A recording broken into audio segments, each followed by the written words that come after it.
Hola queridos amigos, este jueves finaliza el periodo de 5 años en la presidencia del Banco Centroamericano de Integración Económica del doctor Dante Mossi. El doctor Dante Mossi está con nosotros en el estudio de TV Azteca Honduras. Presidente, es un gusto recibirle. Un placer estar aquí con ustedes el día de hoy. Le agradezco muchísimo. Del 1 de diciembre del 2018 al 1 de diciembre del 2023 se cumple un periodo de 5 años en la presidencia ejecutiva del BCE. ¿Cuál es su legado? Bueno, yo creo que dos, diría yo, creo que son importantes. Uno, primero, abrir el banco a la sociedad. Es un banco, cuando llegué, muy poca información se tenía de ese banco.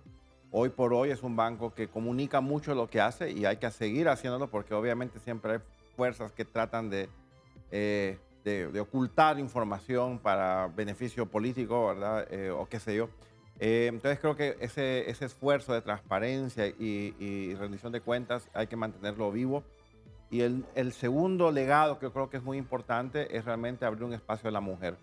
Desde el día 1 que yo llegué al BCE, me di cuenta que había muy pocas mujeres en puestos gerenciales y creo que el hecho, ¿verdad?, de que comencé a abrir espacios seguros para que las mujeres pudieran competir y llegar a espacios relevantes dentro del banco se llevó a cabo muy bien. Hay retos, se los puedo contar más adelante. Y creo que de alguna manera cierra con broche de oro ese legado porque obviamente mi sucesor es una mujer que va a ser la primera mujer que ocupa este cargo desde que el banco se fundó. Así que creo que esas bases, esa comodidad o ese espacio justo que las mujeres merecen en el banco quedó creado. Así que eso para mí es un legado muy importante. Doctor Mossi, le correspondió a usted presidir ejecutivamente el banco durante la pandemia. ¿Qué supuso eso? Bueno, fueron retos realmente insospechados. O sea, si a mí me hubieran dicho qué iba a esperar de los 5 años del banco, yo ya había hecho una estrategia, un plan, pero curiosamente el día que estábamos discutiendo la estrategia con el equipo gerencial del banco, recibí una llamada y me dijeron, Dante, hay una reunión de emergencia del SICA y casualmente fue están los presidentes del SICA, los 7 presidentes, anunciando las medidas de cierre de todas las economías de la región. Así que los planes cambiaron de inmediato. Yo creo que la fortuna, diría yo, es que en el momento que me tocó presidir el banco, tenía mucha experiencia acumulada de Banco Mundial en operaciones de emergencia y eso hizo que el banco pudiera crear en menos de un mes un programa de emergencia de casi 4.000 millones de dólares, que yo creo que realmente rescató a Centroamérica de problemas más graves. Yo en lo particular, ¿verdad? En este esfuerzo enfermé, tuve un encuentro muy cercano, ¿verdad? Con el cielo, digo yo, porque sí, casi me muero del COVID. ¿A usted le tocó el coronavirus personalmente? Yo estuve en coma por una semana y en cama un mes y en silla de ruedas por 2 meses. Tuve que volver a aprender a caminar. Así que lo viví en carne propia, lo que significaba el COVID y lo que significó para las economías de toda Centroamérica. Así que creo que esa posibilidad que el banco cambiara de modalidad presencial a hacerlo de manera virtual generó una respuesta que yo le digo, yo vengo de Banco Mundial y yo recuerdo que mis colegas de Banco Mundial estaban en sus casas trabajando un poco como escondidos porque casi no habían desembolsos ni aprobaciones nuevas, pero el BCE estaba aprobando operaciones de compra de kit de pruebas de COVID, estábamos financiando las vacunas, innovamos con un bono de vacunas para que los países estuvieran listos. O sea, que creo que el banco hizo su parte en un momento histórico. Así que me siento muy, muy contento de haber estado en ese momento. Para cerrar ese capítulo del coronavirus y su incidencia, usted dijo que también alteró las economías de todos los países de Centroamérica. ¿En qué sentido? Los planes cambiaron. Muchos planes se tuvieron que postergar precisamente porque había una emergencia. En ese momento se aprobó, por ejemplo, para El Salvador, el programa más grande en la historia de El Salvador, del banco, 600 millones de dólares, en un programa donde se le compraban bolsas de comida a la población que estaba en casa. Hay que recordar que los vendedores ambulantes, por ejemplo, ellos no podían salir a la calle a vender, entonces tenían que quedarse en casa, pero ¿haciendo qué? Entonces, eso es como un programa de emergencia y se replicó en casi toda la región centroamericana. Financiamos hospitales, financiamos hospitales de concreto, y contrario a otros, ¿verdad? Pero también, por ejemplo, para mí fue extraordinario. Nosotros le dijimos a Corea, ¿qué hacemos en la época de la pandemia? Porque no había manera ni siquiera de probar quién tenía el virus o no. Y Corea nos dijo, y realmente yo recuerdo con mucha emoción esto, les vamos a vender al BCE, pero al BCE, no a Centroamérica, sino que al BCE, un paquete de 28,000 pruebas de COVID para que ustedes las regalen, o las vendan si quieren, nosotros las regalamos. Y yo creo que eso fue como en marzo del 2020, así que fue justo cuando no habían. Esto generó mucha prensa porque decían que estaban incompletos. Yo digo, la ignorancia es terrible porque lo que Corea nos dijo, para mandarlas rápido por DHL, vamos a mandar únicamente el cuadradito este de plástico donde uno ponía la prueba rápida. La prueba. Sí. Entonces, pues repartimos esto. Realmente Honduras se portó a la altura y usamos la Fuerza Aérea de Honduras para distribuir estos kits de prueba. Realmente yo me sentí muy contento, ¿verdad?, de estar haciendo algo tangible para todas nuestras economías. Y recuerdo, ¿verdad?, que Carlos, dos días salieron titulares de que el BCE regaló kits de prueba incompletos. Lo cual hemos dicho a los gobiernos, sí, solo vamos a dar el cuadrito ustedes consiguen el hisopo y el tubo de ensayo. Pero como me dijo un ministro de salud de Costa Rica, me dice, ¿sabes cuál fue el problema, Dante? Me dice, es que en tu afán de ser transparente publicaste el precio. Ese cuadradito, nosotros lo compramos a $10 cada cuadradito. Justo Costa Rica había comprado un primer lote a $100 y algo. ¿Cada uno? Cada kit. Eran los primeros, no había. Y después el segundo lo compró como a 80. Entonces cuando yo llegué a 10, me dice, destruiste el mercado para muchas empresas que estaban lucrándose de la necesidad. Entonces, pero en fin, lo que a mí me llenó mucho es que pudimos suplir una demanda en un momento terrible, ¿verdad? Que yo creo que... Desde luego, inimaginable, dolorosísimo para la humanidad y particularmente para estas economías. Presidente Mossi, ¿por qué usted no fue reelecto? Bueno, yo creería que cuando me pongo a pensar qué fue lo que pasó, yo digo que fue un poco la geopolítica de la región. Definitivamente el cambio, ¿verdad?, de Honduras de apoyar a Taiwán por China continental generó un cisma dentro del banco, ¿verdad? O sea, Taiwán ha sido un socio realmente que apoyaba mucho a Honduras, me apoyaba mucho a mí en la presidencia del banco, hacer un bloque de países que podíamos tomar decisiones de alguna manera más claras y determinantes. De alguna manera Taiwán erróneamente cree que yo soy Honduras y yo digo, yo soy el presidente del Banco de toda Centroamérica. Soy hondureño, pero no soy Honduras. Pero de ahí las cosas comenzaron a... Esa coalición de gobernanza en el banco comenzó a fraccionarse. Y lastimosamente uno de los valores que yo estimo mucho, que es la lealtad, comenzó a flaquear, ¿verdad?, con algunos de mis colegas. Mi vicepresidente comenzó a hacer una campaña abierta de Guatemala por ocupar mi lugar. Y de alguna manera, pues Guatemala y Costa Rica comenzaron, ¿y por qué yo no? Entonces, cuando yo vi que ya dos países fundadores, o sea, obviamente ya no estaban a la par mía, yo le pedí a los gobernadores, y eso ocurrió el día antes de la Asamblea de Gobernadores, no tenía los votos necesarios de los fundadores. Me interesan mucho los fundadores, que son Guatemala, Honduras, Salvador, Nicaragua, Costa Rica. Y yo les dije, miren, ¿saben qué? No se puede gobernar el banco con una coalición muy chica de país. Así que no cuenten conmigo para la reelección, y yo pedí no ser parte de ese proceso. Y el liderazgo fresco tal vez logra esa coalición para gobernar el banco, porque sin eso es una corporación muy complicada, y lograr esa coalición, gracias a la coalición fue que pude hacer muchos cambios dentro del banco. Sin ella es realmente difícil. O sea que usted es una especie de damnificado cuando Honduras decidió romper con Taiwán y abrazar a China. Bueno, se llama geopolítica, ¿Sí? y son factores que están fuera de mi control. Desde luego. Y obviamente yo tomo esas decisiones soberanas de cada uno de los países. Y bueno, vamos a ver qué sucede ahora en el futuro, ¿verdad? Como le digo, esta persona que me va a sustituir tiene ese esa difícil tarea de lograr esa gobernanza dentro del directorio del Banco Centroamericano para poder gobernar ese banco. ¿Por qué no prosperó la idea de doña Rixi Ramona Moncada de impulsar a don Hugo Noé para la presidencia del BCE? La misma razón que le mencionó, no estaban los votos. Yo, o sea, en algún momento, algo que a mí creo que me caracteriza es decir lo que yo pienso. Sí. Como me decía una jefa, sos malo para jugar el póker, me dice, porque se te leen las cartas en tu mirada. Y hay ciertos elementos que a mí me generaron un poco de duda.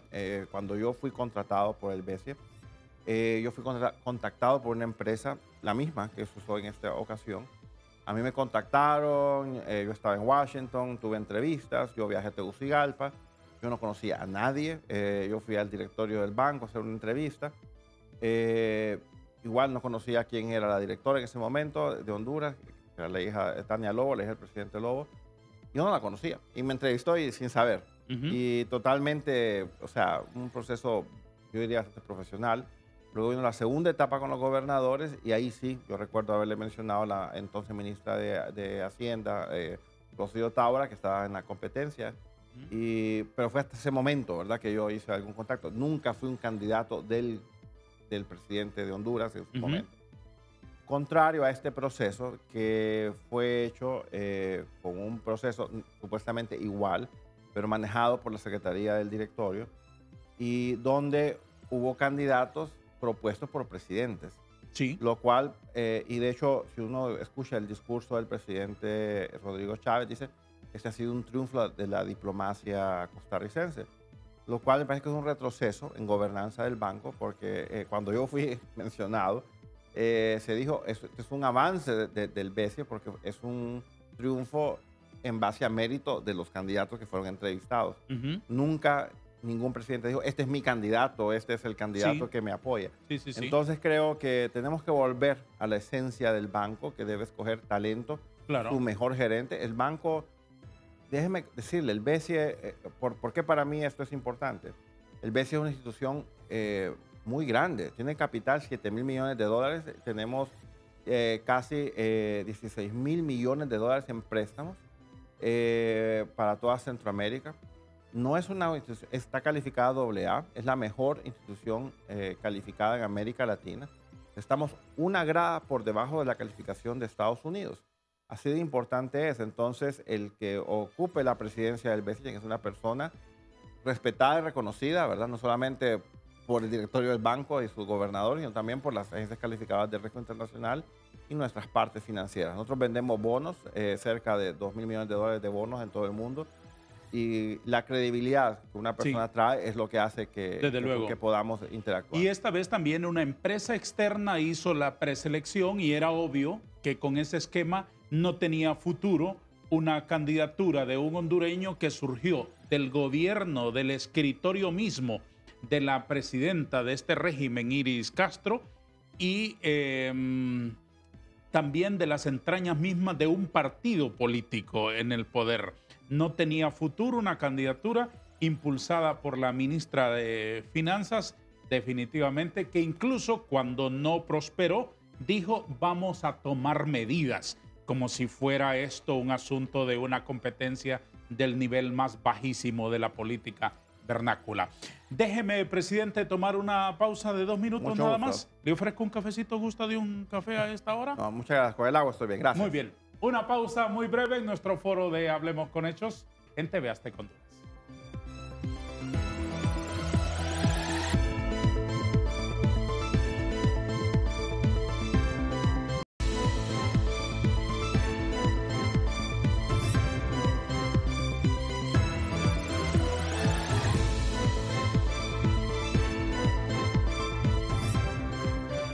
Presidente del BCE, don Dante Mossi, ¿qué hizo la institución durante su gestión para mejorar la calidad de vida de la gente? Bueno, primero creo que hacerlo visible, porque muchas de las cosas que sucedían en un país no se replicaban en el otro. ¿Cómo se repercute eso en la vida diaria de los ciudadanos de Centroamérica, del área? Le doy un ejemplo. Había un director de Costa Rica que quería aprender de un proyecto en Honduras y cuando él quiso acceder a la información, le dijeron es confidencial. Yo, ¿cómo puede ser? Somos el mismo banco. Y entonces fue una realmente un ejercicio muy fuerte de formar sistemas que no solo fueran para tomar acción gerencial, sino también para comunicarlo al público. Claro. Y eso por un lado. Y lo segundo, una visita que me generó mucho impacto a mí fue visitar al presidente, entonces presidente de Guatemala, Jimmy Morales, y me dice, mira, Dante, te voy a ser franco, me dice. Yo al Bessie lo conozco por una carretera de Occidente, se llama, allá en Guatemala, que se hizo con Odebrecht, en el cual el Bessie desembolsó algo así como $6 millones y nunca se construyó la carretera. Entonces, ese tipo de mensaje viniendo de un presidente realmente me golpeó. Digo yo, Claro. ¿cómo puedo evitar que eso suceda durante mi gestión? Y obviamente, Banco Mundial es una escuela fabulosa y es publicar. Publicar, publicar, publicar y dejar que medios como los suyos le den voz a la gente y sean el auditor social. Es la auditoría más fuerte y potente que hay. Entonces yo creería, ¿verdad?, que el impacto que el ciudadano puede saber que el banco ha hecho es si lo comunicamos. Por ejemplo, en Honduras, yo les digo, la tarjeta de identidad que usted tiene, que yo tengo, es financiada por el BESIE y la financiamos muy rápidamente. Tuvimos una conversación, recuerdo, con el gobierno de Honduras, con Naciones Unidas, porque había muchas dudas, se recuerda, el voto rural y cómo evitar un futuro evento de estos. Entonces el banco tuvo que correr, en menos de 4 meses se preparó un proyecto para estar listo para las elecciones y tener una tarjeta de identidad que fuera creíble. Entonces, la tarjeta de identidad, por ejemplo, es algo que todos los hondureños tenemos, o sea que, y esto fue el BESIE. Le doy otro ejemplo, cosas que son pequeñas, pero uno no se da cuenta que el BESIE ha estado detrás. Las vacunas. Cuando estábamos en medio de la pandemia, nosotros hicimos un grupo de talentos centroamericanos. En el caso de Honduras, la doctora Botassi estaba en ese club de ancianos, como diría yo, ¿verdad? De sabios. Y entonces no habían vacunas todavía, se estaban diseñando. Entonces, ¿qué hacemos? Entonces me acuerdo que nos dijeron lo mejor es preparar el financiamiento para cuando esté en la vacuna, los países estén listos para comprarlas. Claro. Y eso hicimos, emitimos un bono de COVID. Entonces, nosotros prohibimos un préstamo de cerca de $100 millones a Honduras para la compra de vacunas, pero no solamente las vacunas, el sistema de registro, toda la logística, el entrenamiento, mascarillas famosas. Entonces, todo esto, ¿verdad?, ha tocado a la vida de cada uno de los hondureños. Uno de los proyectos que creo yo que la gente no se percata lo importante que es la CA5 y terminar ese segmento del corredor seco que conecta Comayagua con la frontera con El Salvador. Esto realmente nos da una ventaja competitiva en Centroamérica que no tiene ninguno. Una autopista de 300 kilómetros que conecta de océano a océano y a Puerto Cortés, que es el puerto tan importante. Entonces creo que la vida de todos los hondureños ha sido afectada por alguna inversión que el BESIE ha hecho. Y hemos invertido en energía eléctrica, hemos invertido ahora en represas. Creo que uno de los placeres, de los logros que creo más importantes es que hemos proveído financiamientos para el diseño y construcción de las 2 represas que 25 años después estamos llevando a cabo. Yo creo que ese va a ser el legado de este gobierno. Ya está adjudicado el estudio y diseño ya de la represa del Tablón. Yo creo que en las próximas semanas debería estar el de Morolica y tenemos el financiamiento para hacerlo. Así que yo creo que la vida de todos los hondureños ha sido tocado por algo que el BESIE ha hecho. Solo le doy una estadística de por qué me emociona tanto hablar del banco. Cuando yo trabajé en el Banco Mundial en Honduras en el 2003, Honduras disponía en aquel entonces como de $320 millones en 4 años de gobierno. El BESIE hoy le provee $2.400 millones. Banco Mundial sigue con los 320. Entonces el BESIE se ha convertido en esa puerta grande que tienen los países de Centroamérica para financiar las tareas que tienen priorizadas como gobierno en cada periodo de gobierno. Alguien en sus redes sociales le comentó a usted, presidente, que usted había estado inclinado a respaldar dictaduras, refiriéndose particularmente a la percepción de que usted tuvo mucho respaldo durante su gestión al gobierno de Daniel Ortega en Nicaragua. Su respuesta fue demoledora. Entre otras cosas, creo recordar, usted le dijo lo importante no es ser recordado, lo importante es que la institución genere influencia en el desarrollo personal, en el desarrollo de las comunidades y en el desarrollo de las naciones. ¿A qué actos concretos se refiere? Mire, en Nicaragua es un país, ¿verdad?, que recibe financiamiento del BESIE. Es el segundo país que recibe más apoyo financiero del BESIE. ¿Cuál es el primero? El primero es El Salvador. El Salvador. El Salvador ha pasado por un periodo muy serio, ¿verdad? No ha tenido acceso ni a bancos de desarrollo ni a mercados de capital. Después Nicaragua, revisémoslo así después Nicaragua rapidito. y después Costa Rica. Y después Costa Rica. Y después Honduras. Honduras el cuarto. Sí. Y Guatemala es el quinto. Y la verdad es que en caso de Nicaragua, esta experiencia me encanta contarla. Una calle que no es enorme, pero una calle moderna de 2 carriles, pero amplios, con buen acceso, cerca de Managua. Y paramos para verla y había un señor parado en una estación de buses. Y fuera de, como dicen, de guión, vengo yo y me voy a hablar con el señor y le digo, cuénteme, le digo, ¿qué le parece esta carretera? Un ciudadano común. Muy correcto, estaba esperando el autobús ahí. No, me dice, yo estoy feliz, me dice, porque ve aquella casa que está abajo, me dice, esa casa pintada en amarillo y azul, me dice, sí, esa es mi casa, me dice. Antes mi casa, me dice, era una casa de bajarete. Y ahora es una casa de ladrillo, con agua, con electricidad, me dice, porque mi casa estaba a la orilla de la carretera. Entonces, al ampliarse la carretera, destruyeron su casa, pero hicieron un lugar para la gente que reubicaron. Me dice, mi vida cambió, tenemos escuelas, centros de salud. Yo no me puedo quejar de este gobierno a pesar de lo que digan los demás. Entonces, eso es lo que para mí hace la diferencia. Por ejemplo, Nicaragua, para mí es el país más grande de Centroamérica. Curiosamente, es el segundo país que va a llegar a tener cobertura universal de electricidad. Yo hubiese pensado, yo soy ingeniero eléctrico, después de todo, hubiera pensado que después de Costa Rica, que es el país que tiene cobertura universal, iba a ser El Salvador, porque El Salvador es más chiquito, es más fácil relativamente hablando. Pero el segundo va a ser Nicaragua, en llegar a darle a cada ciudadano acceso a energía eléctrica.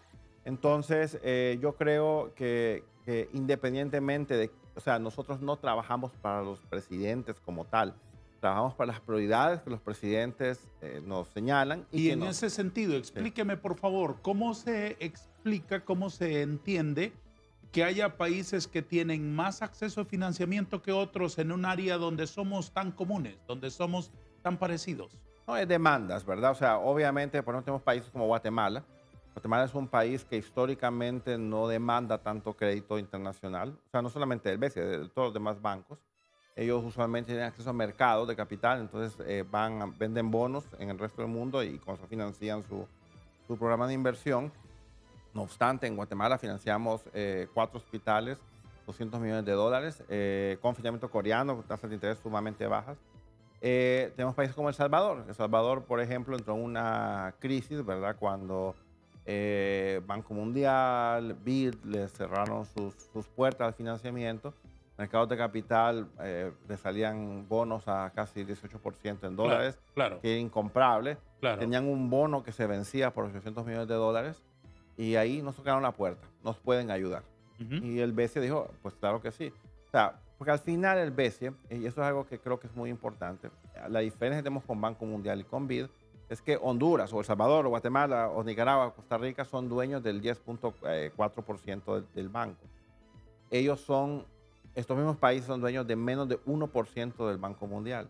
Entonces, si ellos trabajan con el BESIE, de las utilidades que genera el BESIE, estas se capitalizan dentro del banco y entonces su banco se hace más grande. Yo creo que uno de los logros más grandes que logré identificarlo muy rápido. Jimmy Morales, tengo que decirlo, es un presidente que me dio mucho contacto como con la gente normal, ¿verdad? O sea, de la calle. Entonces me dice, Dante, yo ahora he llegado a la conclusión que el BESIE es mi banco.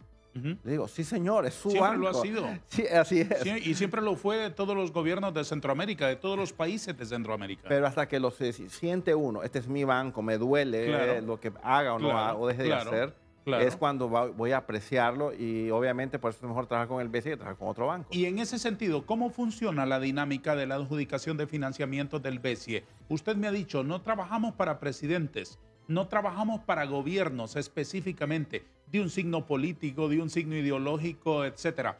Recién en El Salvador era la izquierda, ahora no es la izquierda, en Nicaragua es la izquierda, en otros países es la derecha, independientemente de eso.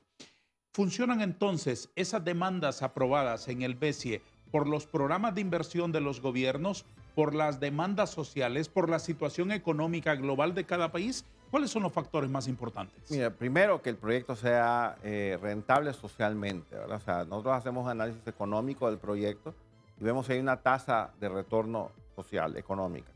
Y eso lo llevamos a directorio. O sea, al final es algo que crea mucha roncha cuando digo esto, pero yo soy el presidente del banco. Como presidente lo que hago es recoger esa demanda, hacemos el análisis, recomendamos, sugerimos a los gobiernos, nos dicen me gusta, no me gusta, y una vez que ellos dicen estoy de acuerdo, esto va al directorio del banco y son los países a través de sus directores que ellos nombran que aprueban o no los créditos que yo llevo al pleno del directorio. Por ejemplo, usted no mencionó uno de los países, yo trabajo con Cuba. Entonces, tenemos un proyecto para generar medicinas y vacunas en Cuba. No es fácil, no es trivial, un reto. Para mí, primera vez que trabajo con un país como Cuba. Y realmente hemos trabajado muy bien, o sea, pero trabajamos también con todos los países de la región y buscando esa rentabilidad social. ¿Cuál es el impacto en la persona? Uno de los temas que a mí siempre me interesó mucho y tuve ese apoyo muy fuerte del directorio es que a la hora de comunicar qué hace el banco, no es tanto foto mía, cortar una cinta, no. Lo más importante, decía yo, es cuál es el impacto, cuál es el beneficiario. Hicimos y recoger esas historias del beneficiario. ¿Eso es lo que más pesa en la decisión final? Así es, porque ahí es donde sabemos si un programa es exitoso o no. Déjeme contarle, uno de los programas más exitosos que tuvimos fue durante la pandemia, fue un apoyo a la pequeña y mediana empresa. Y yo le reitero, mi preocupación más grande al tomar las riendas del banco era casualmente la corrupción. ¿Dónde va el dinero de los proyectos que nosotros financiamos? No quiero tener en mi cartera, durante mi administración, escándalos de corrupción, y no los he tenido, por suerte. Le cuento una que a mí me encantó. Cuando hicimos el programa de apoyo a la pequeña y mediana empresa, eran préstamos muy chiquitos de la banca privada. Yo dije, quiero dos elementos clave en ese programa. Número uno, incluyamos a los medios de comunicación. Son autores sociales y ellos son parte de la economía, ellos sufren también con la pandemia. Y número dos, quiero nombre y seguimiento de cada beneficiario. Y uno de los eventos que sucedió cuando comenzamos con este programa, recogimos varias evidencias. No sé si fue casualidad, pero yo recibí dos videos de dos señoras, y una en Honduras, otra en El Salvador, donde ella decía, gracias al préstamo que me otorgó el banco X en su país a través del programa del BESIE, yo salvé mi negocio, recontraté a mis empleados, y no migré. Y eso también lo dijo alguien de El Salvador. Cuando nosotros publicamos esas historias, yo tuve apoyo extraordinario de países amigos, primer préstamo directo de Estados Unidos al BESIE, porque dijo, por primera vez miro un programa que frena migración, porque le da oportunidades a la gente. Tuve apoyo de financiero de países amigos, ONU Mujeres le donó $1 millón al banco, porque igual, como resultado de publicar los resultados de los programas, encontramos que muchos de los beneficiarios eran mujeres. Entonces, una mujer dijo, yo estoy con la pandemia, estoy en mi oficina, no puedo salir a la calle, mejor les doy $1 millón a ustedes para que más mujeres apliquen al programa. En ese sentido, ¿en qué se beneficia a un país tener la presidencia del banco? ¿En qué se benefició Honduras ahora? ¿En qué se puede beneficiar Costa Rica después? Me lo responde después de una pausa. Muy bien. Anuncios y promociones, muy breves.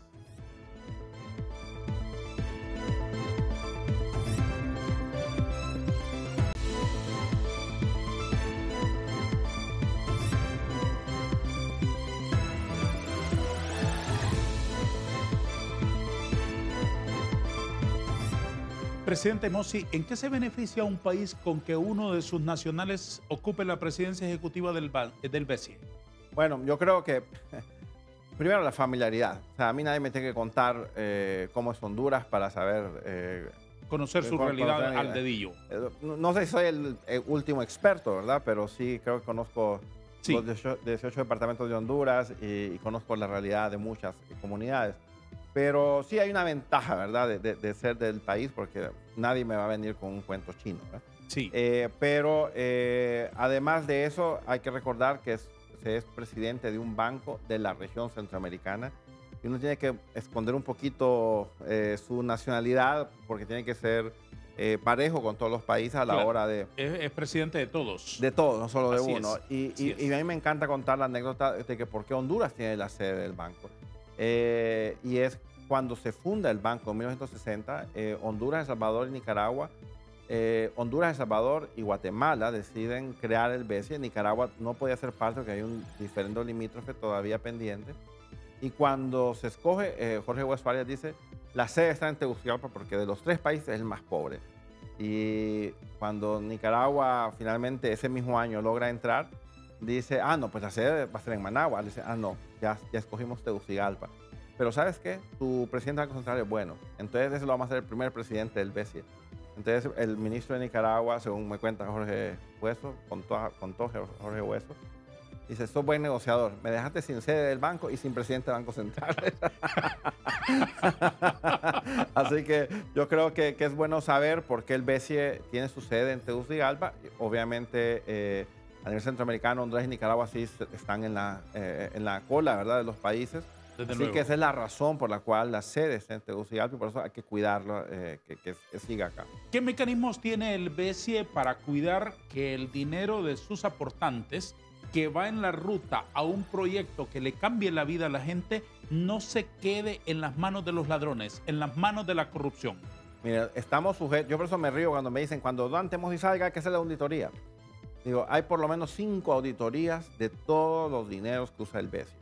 Tenemos una auditoría interna, tenemos una auditoría externa contratada por el banco, tenemos auditoría a cada proyecto, cada país tiene una auditoría por su equivalente Tribunal Superior de Cuentas y estamos sujetos a auditorías internacionales totalmente independientes como es Standard & Poor's, como es Moody's.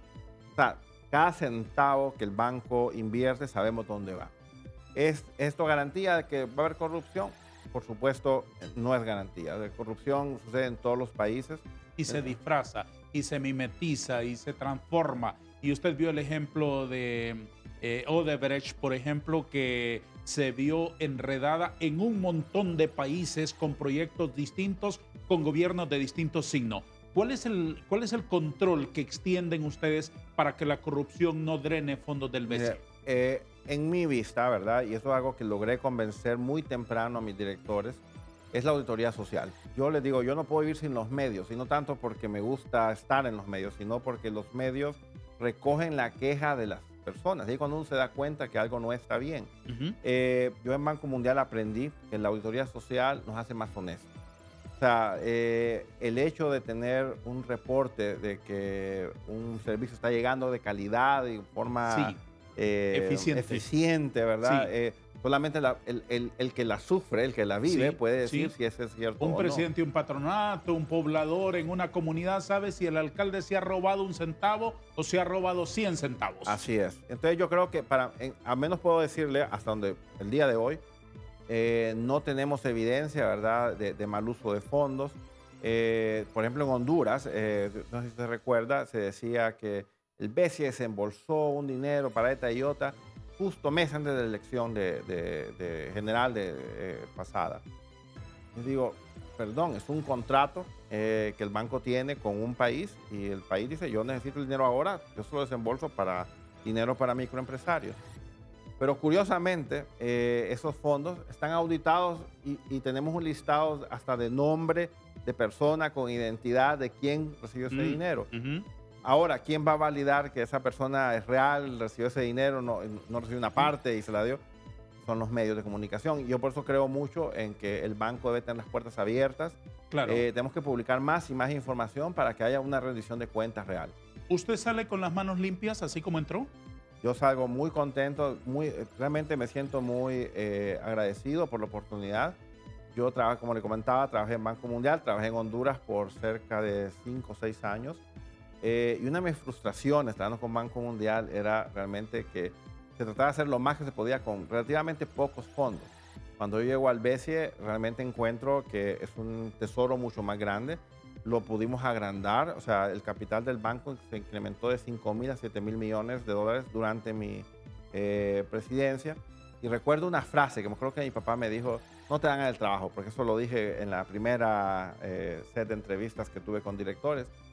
Y me dicen, dígame su objetivo, su compromiso, si es electo el presidente del BCE. Yo les dije, miren, ¿saben qué? Yo tengo una vida bastante cómoda en Washington, vivo en una zona preciosa, cerca de la oficina, y no me hagan perder mi tiempo en venir a tomar la presidencia del BCE, si no me van a permitir hacer cambios. Y tampoco no pierdan su tiempo eligiéndome a mí, porque yo voy a exigir cambios en este banco para que sea un banco más abierto al público. Y yo me acuerdo de haberlo dicho, y me acuerdo que mi papá me dijo, no te hagan el trabajo por andar de boca grande. Y curiosamente, cuando es mi elección, yo no era el favorito, y hay que tener 51% al menos para poder ser electo. Así es. Entonces primer round no quedé, o sea, nadie obtuvo la mayoría. Segundo round, nadie tuvo mayoría. En el tercer round, España dijo, ¿saben qué? Yo voy a romper filas con los acuerdos políticos y voy a apoyar a Dante, porque él dijo esto en la entrevista. Y yo sí quiero que haya cambios en este banco. Sí. Y entonces fue una revuelta de socios, por decirlo de esa manera, que querían Usted entró cambios. entonces con el rótulo de una especie de reformador. ¿Hizo todas las reformas que quiso?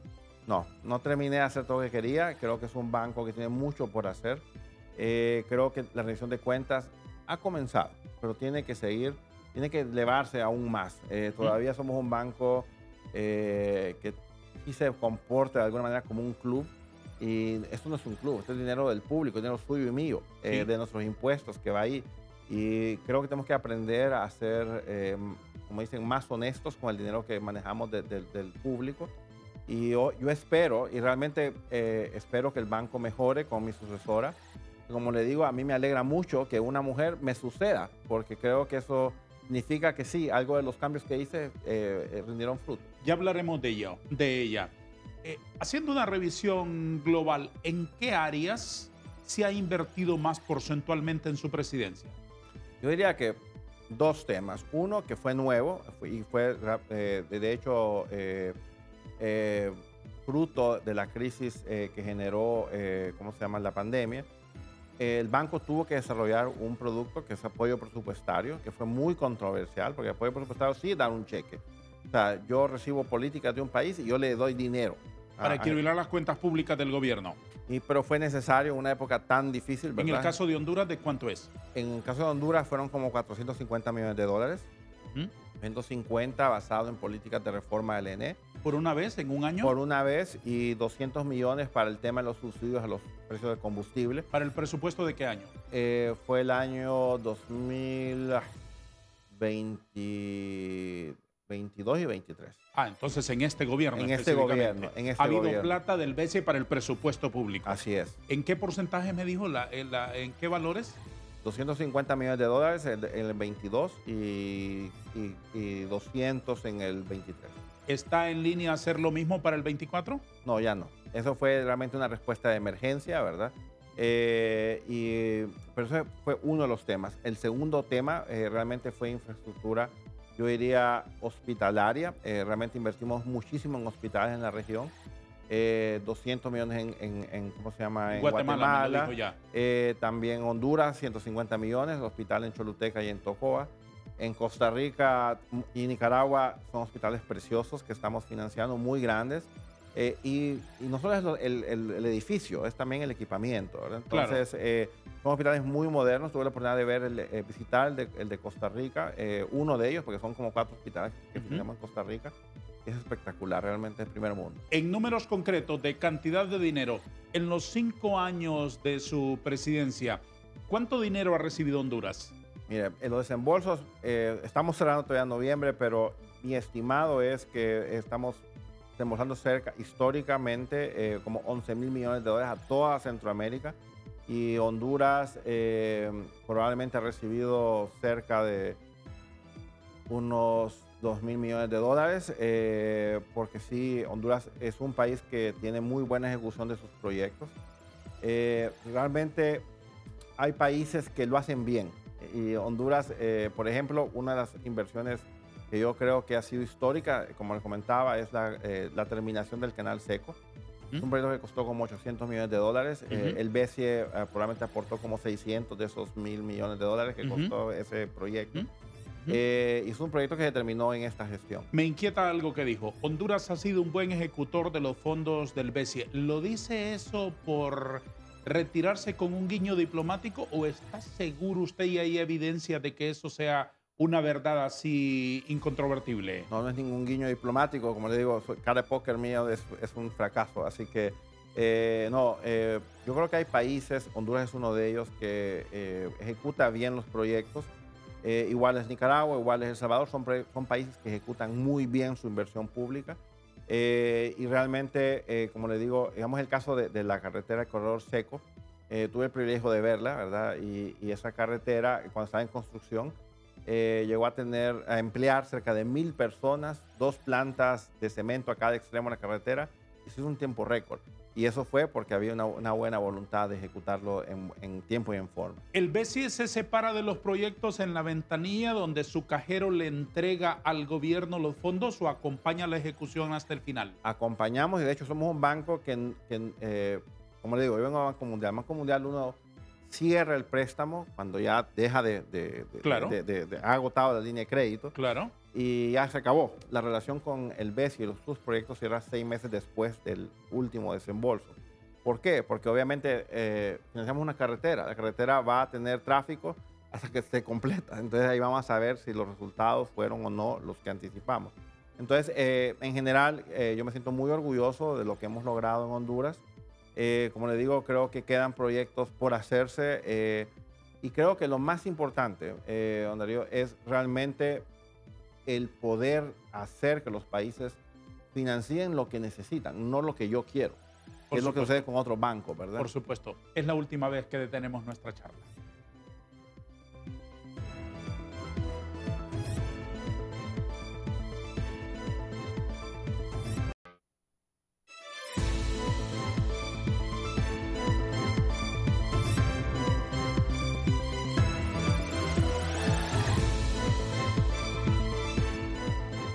Don Dante Mossi Reyes, que está por entregar la presidencia del Banco Centroamericano de Integración Económica el jueves de esta semana, nos concede una entrevista exclusiva en TV Azteca esta mañana. Estoy muy honrado, presidente, con su presencia con nosotros y que dedique una hora de su día para compartir.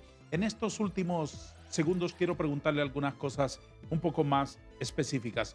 La aportación del BCE se ve mejor reflejada en la calidad de vida de los ciudadanos de Centroamérica si los gobiernos tienen más visión y mejor ejecución o no. No, definitivamente. Tenemos, de hecho, hoy por hoy de esos 16.000, 17.000 millones de dólares, hay cerca de 3.000 millones que están aprobados y no se mueven, lo cual es una tragedia. O sea, ¿por qué? Por burocracia de los diferentes países, ¿verdad? En aprobar, en asambleas. ¿Entre ellos Honduras? No. Honduras es relativamente eficiente en cuanto se aprueba, se hace el proceso de legalización y comenzará a desembolsar. No, Honduras no es uno de esos países. ¿Al BCE quiénes aportan? Bueno, son 15 países miembros. De hecho, lo más reciente, Belice, decidió duplicar su... ¿Y entre los extrarregionales cuáles se distinguen? El más grande es Taiwán, curiosamente, ¿sí? República China de Taiwán, seguido por la República de Corea, y luego está España, México y otros. ¿Para ellos es un buen negocio? Claro que sí. O sea, y donde está, bueno, por un lado, hace un aporte al desarrollo, ¿verdad? Que creo que es muy importante. Pero lo segundo, también le da un pie a que sus empresas de sus países puedan competir y concursar por proyectos que se financian en la región. ¿Cuál será el destino de Taiwán? Bueno, ellos tienen que hacer su espacio. Nosotros abrimos una oficina en Taiwán casualmente porque queríamos que las empresas taiwanesas vieran hacia Honduras. En esencia, Taiwán se ha comportado como un suministrador de fondos. Fondeamos muchas de nuestras operaciones en el mercado de capitales de Taiwán. O sea, el BCE depende mucho de Taiwán. Es un socio demasiado importante. ¿Haber roto las relaciones con ellos va a alterar esa dinámica? Yo espero que no, y espero que sigamos cosechando, ¿verdad? Esa relación que ha sido muy exitosa. Hay que recordar que Taiwán y Corea tienen una particularidad, y es que la República China Taiwán está calificada como AA+, y la República de Corea AA, igual que el BCE. Entonces, esos dos países son parte de lo que hacen que la calificación de riesgo del BCE sea tan buena. ¿Quién empleó mejor el apoyo del BCE? Obviamente, relativamente, porque el gobierno actual lleva apenas 2 años. ¿O Xiomara? Bueno, yo agarré los últimos años de Juan Orlando y al menos presidente creo que lo aprovechó muy bien el banco, ¿verdad? El banco tiene muchas oportunidades, pero igual este gobierno también, o sea, ha costado un poquito mostrarle, ¿verdad? Y un poco decir, mira, yo no soy el banquero del presidente Juan Orlando, es su banquero durante su periodo, pero soy su banquero en este periodo. Y por ejemplo, ¿verdad? Esto del tema de las represas, estos estudios son cerca de $5 millones que el BCE los está dando. O sea, y realmente cuando uno dice, ¿cuál es el negocio del BCE? No, nuestro negocio es desarrollo. Queremos que el país desarrolle lo que necesita. Entonces creo que Honduras ha reconocido que hay una verdadera ventaja en utilizar al BCE. Claro. Y Honduras, de hecho, está una cuota adelantada en su pago de capital al BCE, lo que refleja obviamente esa confianza. ¿Cuándo se aprobó este financiamiento para las represas? Para los diseños. Para los diseños y los estudios de las represas. Exactamente. Bueno, están firmados, pero faltan el del tablón, ya está listo. Ya está comenzando a movilizarse equipos y equipos de personas, ¿verdad? Porque claro, van a revisar todo lo que se ha hecho antes, ¿sí?, actualizarlo. Por eso yo creo que para junio debería estar ya listo esos estudios. Con el de el Morolica está tomando un poco más de tiempo, pero yo esperaría que en un par de semanas ya esté totalmente autorizado y comiencen igual los equipos a movilizarse para hacer diseños y lanzar licitaciones para contratar esos proyectos. Ya le pregunté sobre los últimos 2 gobiernos durante su gestión de 5 años, presidente, pero ¿qué país de la región es el que le saca mejor provecho al BCE? Yo diría que Nicaragua y El Salvador son países que realmente han sabido aprovechar el banco. ¿Qué hacen ellos que nosotros no? Bueno, por un lado, digamos, tienen un servicio civil muy fuerte en el Ministerio de Hacienda y Ministerio de Línea de Infraestructura. Entonces hacen que los proyectos se ejecuten de una manera normal, independientemente del periodo de gobierno. O sea, entonces han logrado desvincular del aparato político la parte de proyectos públicos, de obra pública. La institución permanente más allá de un gobierno coyuntural de 3, 4 años, 5 años, etc. Exacto. Ya, por ejemplo, en El Salvador trabajamos con el equivalente del ENE sin garantía soberana.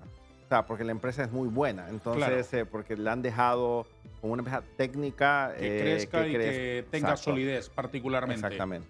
¿Qué hizo usted en su gestión por mejorar la vida de los micros y de los pequeños?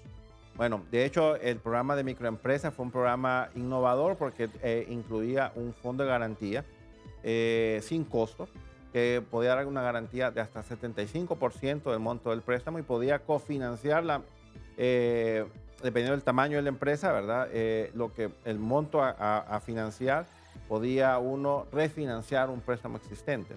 Entonces, esto rescató a muchos empresarios, ¿verdad? Porque obviamente no le íbamos a dar un crédito a alguien que estaba quebrado, sino más bien era darle un crédito para que pudiera refinanciar lo que tenía y poder volver a plantear su negocio. Por ejemplo, los ejemplos que yo pude ver durante la pandemia fueron negocios que compraron motos porque tenían servicio de entrega.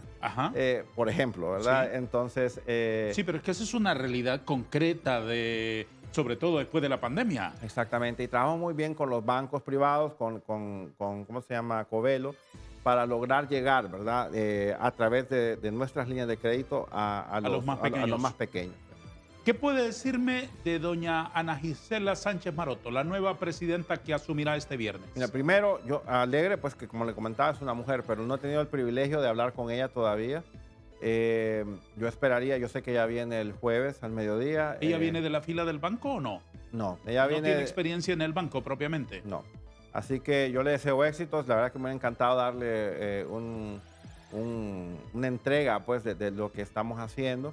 Yo la tuve, así que yo tuve esa oportunidad con Nils Richpiet de tener esa conversación, un poco entender qué era lo que lo preocupaba, lo que le movía. Lastimosamente con ella creo que no va a haber oportunidad para ello.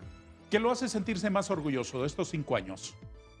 Bueno, primero que la gente sabe quién es el BCE y que pueden preguntarle al BCE qué pueden hacer con él. Yo realmente creo que eso es lo más importante. Cuando yo entré, recibí un editorial realmente muy, muy duro de don Carlos Flores en la tribuna. Decía, el BCE es ese edificio de piedra rosada que nadie sabe qué es lo que hace, pero que, excepto que ganan buenos salarios. Y realmente me golpeó. Yo dije, tiene razón, porque la gente no sabe. Entonces creo que el comunicar el quehacer del banco es tan importante como lo que hacemos. ¿Se lleva alguna frustración? Yo creo que deberíamos hacer mucho más por proteger a las mujeres. Creo que han habido errores garrafales en ese banco y ojalá pues con una dirección por una mujer eso ayude mucho a realmente de una vez dar un ejemplo a toda Centroamérica de que sí es posible romper techos de vidrio. ¿Quiere decirle algo a Honduras a través de esta cámara de TV Azteca, presidente, ahora que usted se despide? Sí, yo creo que a demandarle al banco a que sea transparente, a que con los recursos que tiene a su disposición se mejore la vida de cada uno de los hondureños, porque este banco es de los hondureños o de cada uno de los países fundadores y es importante que sepamos dónde va cada centavo de lo que el BCE está invirtiendo en Centroamérica. ¿Qué va a hacer ahora? Bueno, probablemente me dedicaré un poco a mi vida privada y probablemente iré al sector privado. ¿Se va a mantener en Honduras durante algún tiempo más? Por un tiempo más estaré en Honduras. Le deseo lo mejor siempre. Muchísimas gracias. Que Dios gracias. lo bendiga, lo prospere y que todo vaya bien en su vida, presidente. Muchísimas gracias, le agradezco mucho por el tiempo. Muchísimas gracias. Hijo de un intibucano y de una limeña, el presidente del Banco Centroamericano de Integración Económica, que culmina su periodo de 5 años este jueves, don Dante Mossi Reyes. Gracias, presidente. Un placer. A todos, gracias. Adiós.